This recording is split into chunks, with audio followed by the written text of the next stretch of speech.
കൊല്ലത്തെ തേവലക്കരയിൽ 8ാം ക്ലാസ്സുകാരൻ മിഥുൻ ഷോക്കേറ്റ് മരിച്ച സംഭവത്തിൽ സ്കൂൾ മാനേജ്മെന്റിന് പിഴവ് പറ്റിയെന്നാണ് പറയുന്നത്. മാനേജ്മെന്റിനെതിരെ കേസെടുത്തിട്ടുണ്ട്.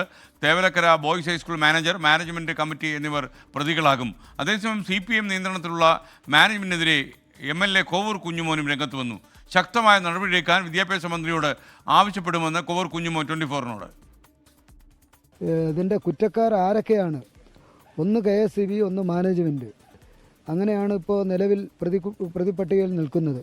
അതുകൊണ്ട് ശക്തമായ നടപടി സ്വീകരിക്കണം, അതിലൊരു മാറ്റവും ഇല്ല. തീർച്ചയായിട്ടും മാനേജ്മെൻറ്റിനെതിരെ കർശനമായ നിലപാട് എടുക്കണം എന്നാണ് എൻ്റെ ഒരു അഭിപ്രായം. പിന്നെ പഞ്ചായത്തുമുണ്ട്, ഇൻക്ലൂഡിങ് പഞ്ചായത്ത്, ഗ്രാമപഞ്ചായത്ത്. അപ്പോൾ ഈ 3 ഡിപ്പാർട്ട്മെൻറ്റാണ് പ്രതിപട്ടികയിൽ നിൽക്കുന്നത്. അതിനുള്ള നടപടി സ്വീകരിക്കണം. കൊല്ലത്തുനിന്ന് അരുൺ രാജ് ചേരുകയാണ് തേവലക്കരയിൽ നിന്ന്. അരുൺ രാജ്, കോവൂർ കുഞ്ഞുമോൻ അതിശക്തമായി തന്നെയാണല്ലോ ആവശ്യപ്പെടുന്നത്. ഇടതുപക്ഷത്തെ MLA ആണല്ലോ.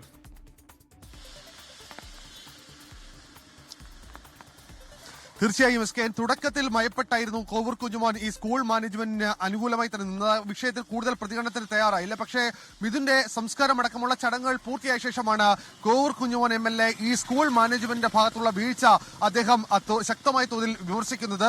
ഈ സംഭവത്തിൽ സ്കൂൾ മാനേജ്മെന്റ് കൂടി കുറ്റക്കാരാണ്. സ്കൂൾ മാനേജ്മെന്റിനെതിരെ ശക്തമായ നടപടി സ്വീകരിക്കണമെന്ന് വിദ്യാഭ്യാസ വകുപ്പ് മന്ത്രിയോട് ആവശ്യപ്പെടുമെന്നാണ് കോവൂർ കുഞ്ഞുമോൻ MLA ഇന്നലെ നമ്മളോട് തന്നെ വ്യക്തമാക്കിയത്.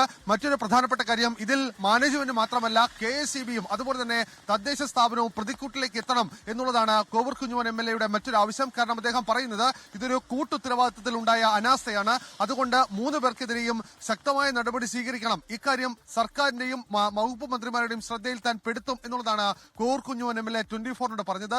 ആദ്യമായിട്ടാണ് മാനേജ്മെന്റിനെതിരെ ഒരു സ്ഥലം MLA കൂടിയ കോവൂർ കുഞ്ഞുമോൻ ഇത്ര രൂക്ഷമായ തോതിലുള്ള വിമർശനവുമായി രംഗത്ത് വരുന്നത്. എന്തായാലും ഈ സ്കൂൾ മാനേജ്മെന്റിനെതിരെ ഇപ്പോൾ പോലീസ് കൂടി കേസെടുത്തിട്ടുണ്ട്. സ്കൂൾ മാനേജരെയും അതുപോലെ തന്നെ മാനേജ്മെന്റ് കമ്മിറ്റി അംഗങ്ങളെയും പ്രതിയാക്കിയാണ് കേസെടുത്തത്. ഈ സെക്ഷൻ ഭാരതീയ ന്യായ സംഹിത 304A വകുപ്പ് പ്രകാരമാണ് കേസെടുത്തത്. ഈ കേസിൽ ഈ കൂടുതൽ പേർ കൂടി പ്രതികളാകാൻ സാധ്യതയുണ്ട്. ഇതിൽ ഏറ്റവും പ്രധാനമായി പോലീസ് പറയുന്നത് ഈ സൈക്കിൾ ഷെഡ് നിർമ്മിച്ച സമയത്തെ സ്കൂൾ മാനേജ്മെന്റ് കമ്മിറ്റി അംഗങ്ങളും ആ മാനേജ്മെന്റ് കമ്മിറ്റിയുടെ മുഴുവൻ ഭാരവാഹികളും ഈ പ്രതിപട്ടികയിലേക്ക് എത്തും. കാരണം ഇത്തരമൊരു നിർമ്മാണം അനധികൃതമായിട്ടാണ് സ്കൂളിൽ നിർമ്മിച്ചത് എന്നുള്ളതാണ് പ്രധാനമായും പോലീസ് പറയുന്നത്. ഇക്കാര്യത്തിൽ ഒരു ലീഗൽ ഒപ്പീനിയൻ കൂടി പോലീസ് ഇപ്പോൾ തേടുന്നുണ്ട്. മറ്റൊരു കാര്യം, ഈ കേസുമായി ബന്ധപ്പെട്ട് സ്കൂളിന് ഫിറ്റ്നസ് നൽകിയ അസിസ്റ്റന്റ് എഞ്ചിനീയർ, അത് ഗ്രാമപഞ്ചായത്ത് ബിൽഡിംഗ് വിഭാഗം എഞ്ചിനീയറെ കൂടി പ്രതിയാക്കാനുള്ള തീരുമാനത്തിലേക്ക് പോലീസ് പോവുകയാണ്.